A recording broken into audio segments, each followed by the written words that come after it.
Today we're closing out our series on APEST, and so I've been talking about someone from the week before that felt their gifting modified or explained in a new way, in a way that they thought about using it. And so since we're not planning to do this next week, I thought it'd be interesting to have someone who's a shepherd and teacher talk. And I had been having people from the congregation telling their story. And Brian, of course, is our executive pastor here, but he's recent to that job. And until very recently, he was a teacher, and then he ran a Christian camp. And he actually is a shepherd and a teacher in APEST. And so I invited him as someone who has experienced a calling into ministry in middle life, and having been vocationally involved in Howard County as a teacher, to share just a little bit about how he saw shepherd and teacher working in his life, especially in the decade plus that he spent serving at Crossroads as a board member and small group leader. And so Brian's going to share just a little bit of his testimony and story as a shepherd and teacher with us. You know, when I took the APEST test for the first time, and I was looking at it, I was like, there's no way I'm shepherd, that's for sure. Because, you know, I'm an introvert, sometimes I'm a little aloof. I like the friendship part, I don't necessarily like the making the friends part, and so I was like, no, shepherd is not it. But I scored high on it. So I looked back over Tim's slides from last week, and as I looked at it, I was like, oh yeah, these are things that I've always done. Not really things that I thought about doing, but the things that I just did. You know, one of his slides, it had the word heal on it. And I've always been really good at listening to other people, calming people down in situations, you know, getting to the root of what the problem is, having some empathy with them.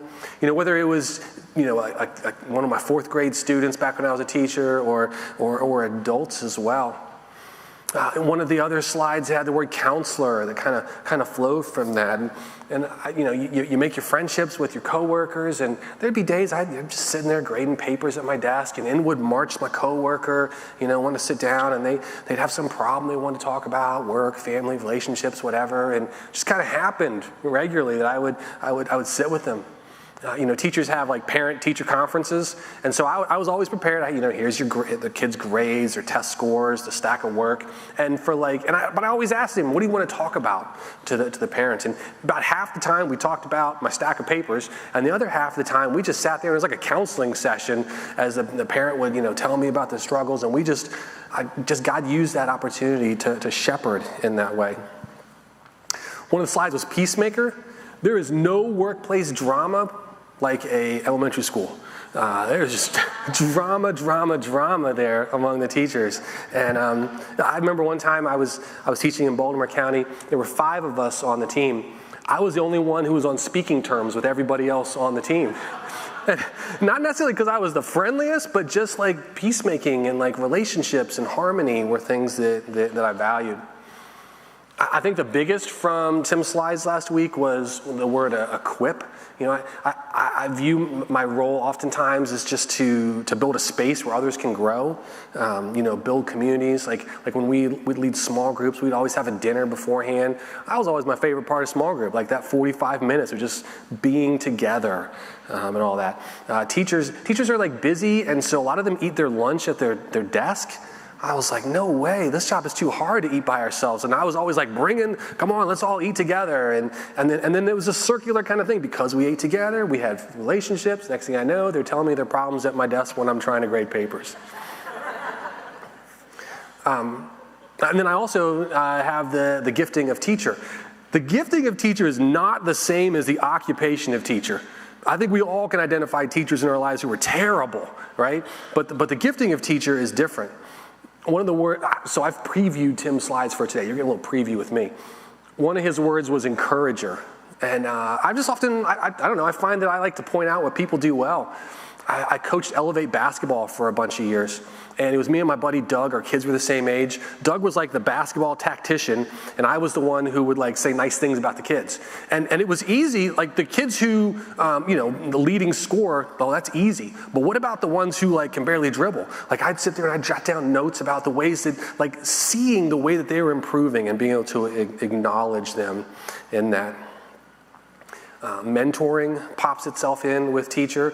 I meet with a 25-year-old each month, And I always go and I'm like, well, this will probably be the last time we meet. Like, I don't know why he wants to meet with me. But then we get done talking and he's like, oh man, I just really look forward to talking with you each month. And I'm like, well, okay, I'm glad you feel that way.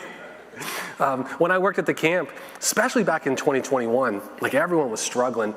And I had all these teenagers and collegiate staff. I just ended up having like 2 Adirondack chairs in the shade. And I feel like I spent half that summer just sitting there with a different teenager or collegiate person, just talking about their problems and kind of walking them through what was going on with that. You know, in the workplace, as I got older, I got younger coworkers. And I just felt like I got to check in on them all the time. Check in on them, how they're doing, and making sure that they are successful. In the more traditional roles of it, like at the camp, like I wrote all the Bible studies that the kids did. We would have a campfire every night. I spoke probably every other night, trying to weave like some story, maybe a Marvel movie, into like God's word and kind of pull together in a compelling way. And then just here at church, like I got to be a small group leader over and over again. And I found that like I wasn't teaching in small group time. I was just building an environment. I was just asking questions and encouraging people to speak, creating that environment. Because I found that when I spoke, be like, okay, well, the teacher's spoken, like no more discussion on that. So I had to like get other people to speak all the time. I would talk less. And now I work here. I do a bunch of behind-the-scenes stuff. Like I get to deal with the MVA and comptroller and the septic system, so that Tim and Austin and the rest of them don't have to deal with that. And those are the ways God uses my giftings here.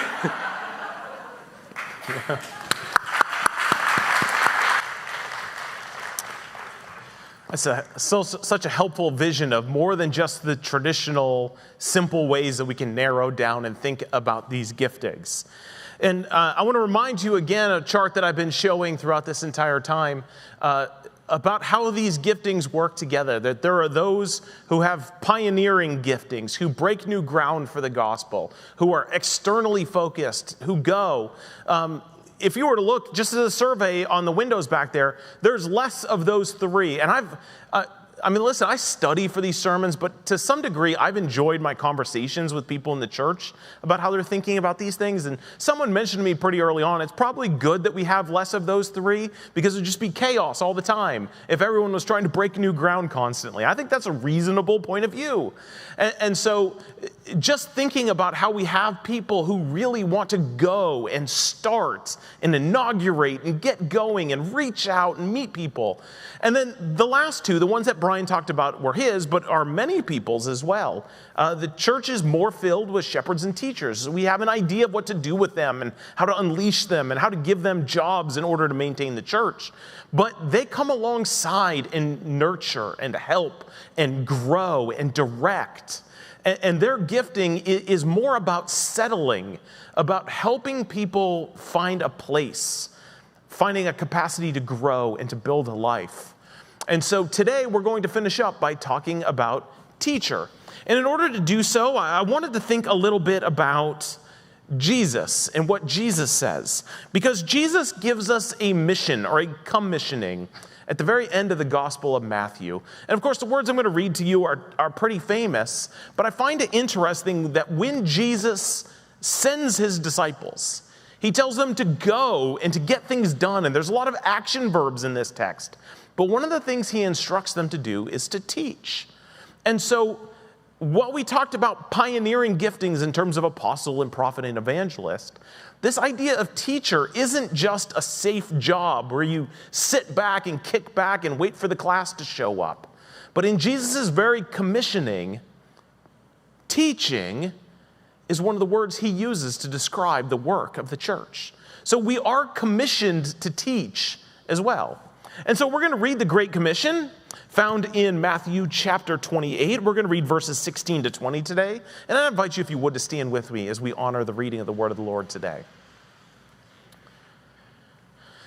Jesus has at this point been crucified, buried, dead. On the 3rd day, he rose again to new life. And before he ascends to heaven, he gives one last commissioning. And these are his words. Then the 11 disciples went to Galilee, to the mountain where Jesus had told them to go. When he saw them, they worshiped him, but some doubted.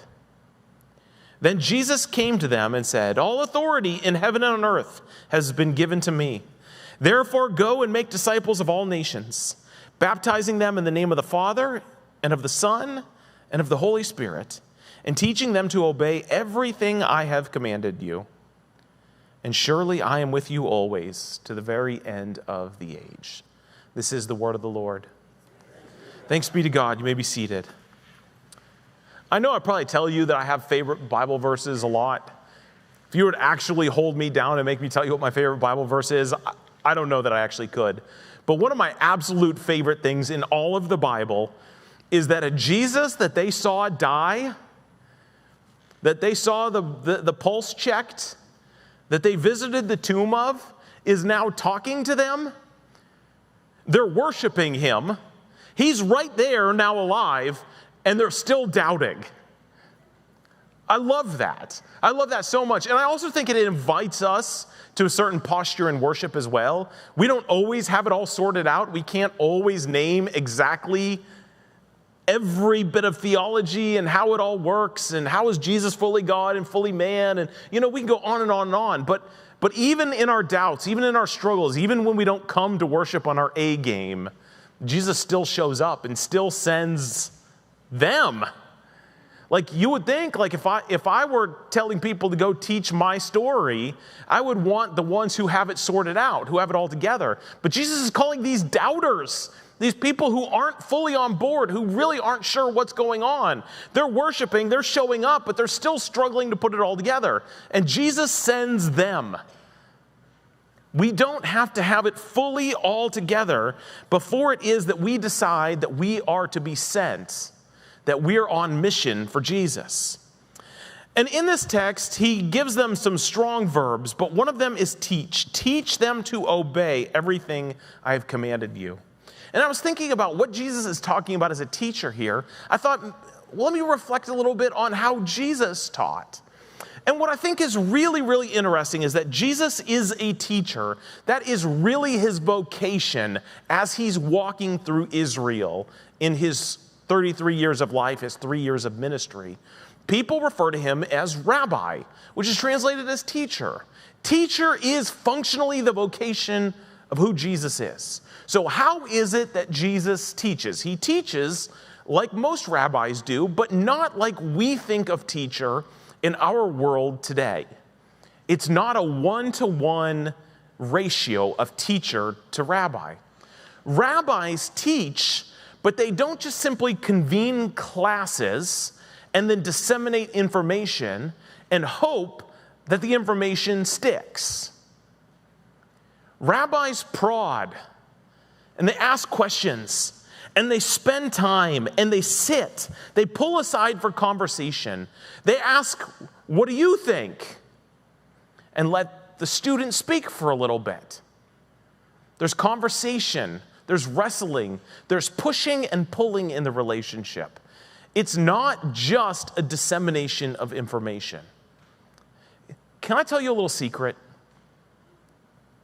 I'm going to get in trouble for telling you this secret. I'm not allowed to say this, but I'm going to tell you anyways, okay?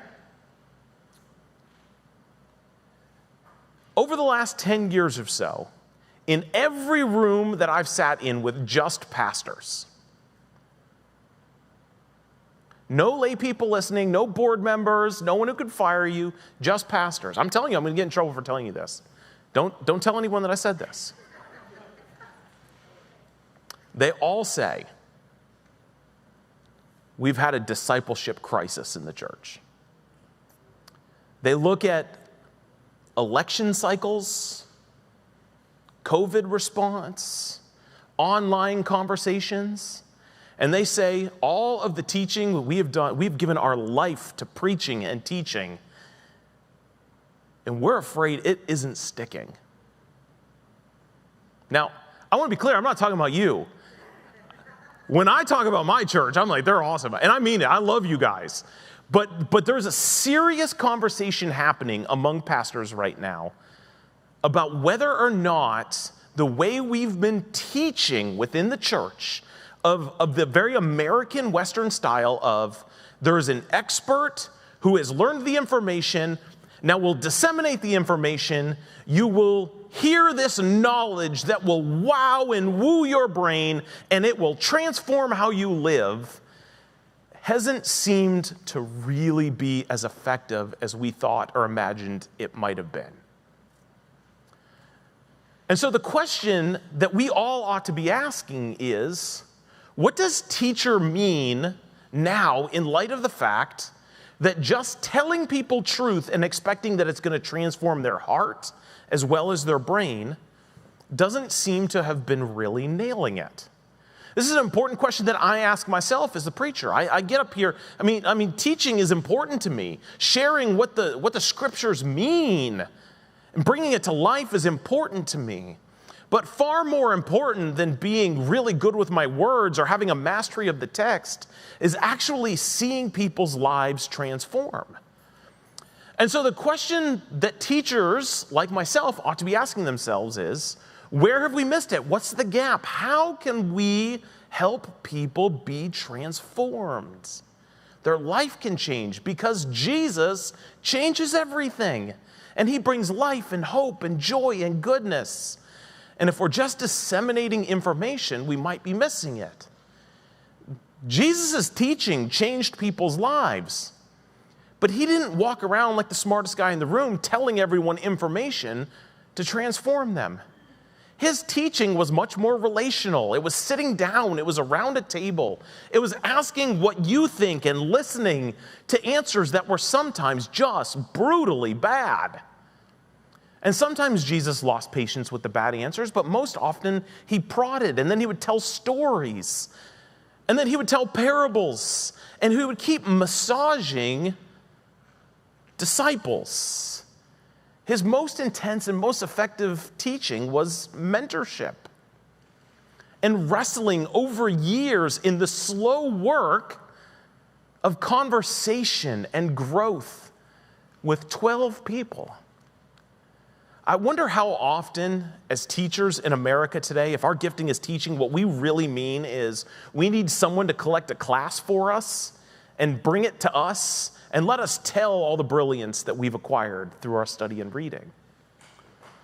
But the way of Jesus looks far more like pouring into and investing into people, identifying them and being intentional in building relationship and sitting and speaking and working over a long, slow, laborious period.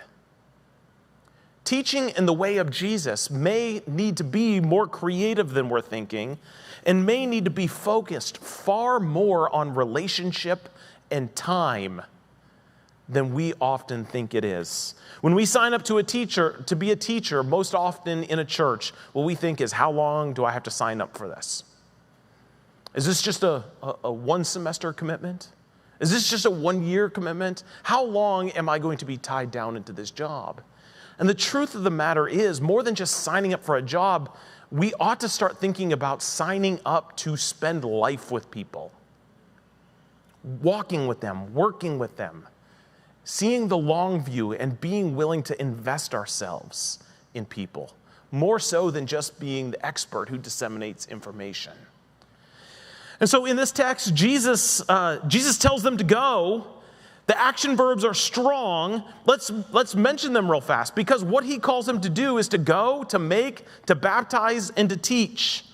And at this point, they're not seminary graduates. They're not ordained ministers. This is the moment that they are sent, and all they have armed for themselves is a handful of doubt and Jesus' calling on their life.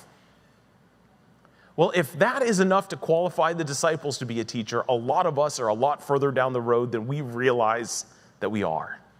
We're more equipped, more ready than probably those disciples were. Because in this room, a lot of us may not even wrestle with doubt. We may be 10, 15, 20, 40 years into following Jesus. We may really have a sense for who Jesus is and what he could do. And we're still holding ourselves back from going, making, baptizing, and teaching because we can't see ourselves as worthy. But here we have 12 young men whose entire qualifications is they've walked around with Jesus for 3 years, they still struggle with doubt, and they have left their jobs and have no vocational identity anymore. We can do it, guys.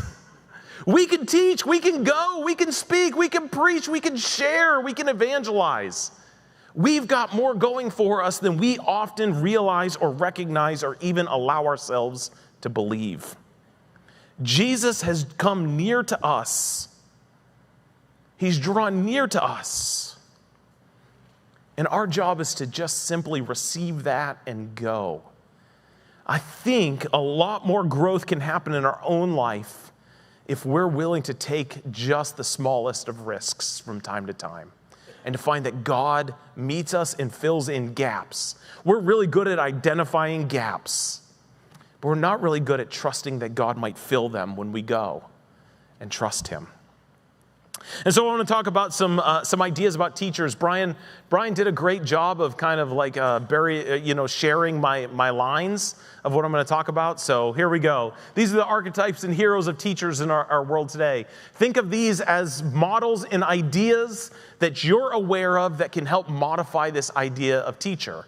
Sages, thinkers, philosophers, guides, coaches, mentors, disciplers, educators, investigators, forensics.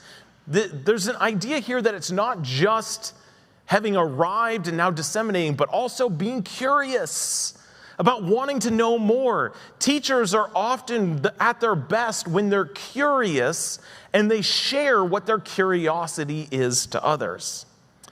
Functions of a teacher within a church look like this: to foster a learning culture, to develop resources for learning, to articulate the theology, ideology of the group, and to provide instruction in the way of Jesus. I think it's interesting in the Great Commission that Jesus' words are, teaching them to obey everything I've commanded you. And so we get a sense of who Jesus is calling us to be, and then we teach that to others. For a teacher, the mature expression of the church that they long for, that they work for, that they need in order to be successful, is the church is a well-practiced community of learners with increasing self-awareness. I love that line so much. I want to be clear with you. I didn't write that line. I borrowed it from Alan Hirsch, who's much smarter than me, but I love that line. A community of learners. Not a community of people who've got it all figured out, but a posture of willingness to learn, of wanting to find out more, of wanting to know the heart of Jesus better. And it leads us to increasing self-awareness. The church also presents wisdom for living well, which I think is, I'm really bullish about the future of the church. I know a lot of people aren't. I'm really optimistic. I really love this, it's a terrible moment in a lot of ways, but I love some of the terribleness of the moment that we live in because I think people are curious and longing for something more stable than they're given. And so I think the church that's willing to enter into the curious moment that we're in, that can offer some wisdom and can paint a picture of what living well might look like, I think really has something to say to the strange moment that we're in. Teachers are poised to thrive. I read an article this week in Barna. Barna is like Gallup for the church. They do a lot of surveys and all this kind of stuff. And the numbers are staggering. 50-70% of Gen Z who are longing to learn more about Jesus. And we think the young people have given up on Jesus, but Barna's finding the exact opposite. Kids and teens want to learn more about Jesus. They're open to being convinced, but they don't want another fourth period lecture. They want to see people who are mentors and sages who've been transformed by Jesus, who can testify and show that Jesus makes a tangible difference in the way that life is lived and the way that life is experienced. So for those of us who have true and real experiences with Jesus, we are poised to be the teachers that this generation longs for. Not just that they're handed, but that they themselves are longing for. So what are some, finally, the desired social impact. I almost skipped a slide. The desired social impact. A wise community a kingdom of truth, again, kingdom of God theology, and then loving God with all their heart, soul, mind, and strength. Some potential ministries for today. This to some degree is kind of the easiest one to write because we have teachers all over the church. We have a real concept of what to do with teachers in the church. But here's some ideas at Crossroads. Small group leader or teacher, discipleship leader in our communities on mission, mentorship, friendship, youth and Sea Kids, and encourager. And just a reminder as well, youth and Sea Kids you don't have to sign up forever. We have just some jobs this summer that we need people in kids ministry. Youth is usually just a one-year term, but here's the thing, we want you there every week, but we know life happens. There are people who sign up as substitutes. Maybe you can sign up as a substitute. But, if your kid has a choir concert, we work together to cover that, right? So you're not locked in forever, right? This is a way to serve and help. And the stability with teenagers is a blessing to them. But it's also a blessing to all of those who spend time with the teenagers and the kids as well. This is not just signing yourself up for tough work. Our people who work with our youth and kids testify regularly about how much stronger they're becoming, how much joy they have spending with these young people in our church. And so finally, the images that I think of when I think of a teacher looks like this: guides, thinkers, and truth tellers. For me, that's a good imagination for what a teacher could look like in this year. And so I want to close off with the image that I shared a couple weeks ago, in case you didn't miss it, because I think it's so important and so helpful to think about. And that is about two kinds of ships: a cruise ship and a battleship. A cruise ship is a metaphor for how some people think of church. It's here to serve me. If I'm not growing, it's the church's fault. I want people to spoon feed me lessons. I want small groups to go to. I want events happening, and I want to go and be served and taken care of. That's what a cruise ship church and a cruise ship mentality looks like. But a battleship, on the other hand, is where everyone has a job, and everyone's all in. Everyone isn't in all, but they're all in the role that they have. And my hope is to be more like a battleship church, where all of us see our mission and role and fit, and we have 100% participation in executing the mission and vision of the church. You have a role to play. And talking about APES has been about giving us an imagination for what God is doing in our lives, who God has created us to be, that we can lean into giftings that we already have in order to execute the mission of the church. You are an important part of the mission of the church. There's no one who's too small, too young, too immature to be a part of executing the mission and vision of the church. And if you don't feel personally invited, I'm telling you right now, you are personally invited to be a part of executing the mission of the church. We want you to be involved and to be a part. And so today, as we close out the service, we're going to have a baptism. We're going to have a dedication and a baptism. This is a recent baptism from just about 2 weeks ago. And the reason I talk about this leading into it is because I want to invite you to start asking yourself a question that I think could be transformative. Every time we have a baptism, we all hoop and holler and cheer and scream, and I think that's great. I want to keep doing that. There's a reason we do that, because heaven celebrates every time someone is baptized. And we want to be a part of that celebration. But I want to invite you, every time you see a baptism, to start asking yourself this simple question: what role have I played in that person ending up in the baptismal water? Because I don't want to be the kind of church that's just a voyeur of what heaven is doing. I want you to start being a part of the stories of people's lives changing. You can be a centerpiece, a minister called and equipped by God to see people come to Jesus and to find transformation in their life. My hope and my prayer is that right now you may be a celebrator and a clapper, but soon you might be the one that says, I was the mentor, I was the inviter, I was the teacher. I did something that brought this person to this moment where they were buried into the death of Jesus and raised to new life out of the baptismal waters. I'm going to invite the Chestnut family to come up. We're going to do a dedication first of Eliza. Thank you.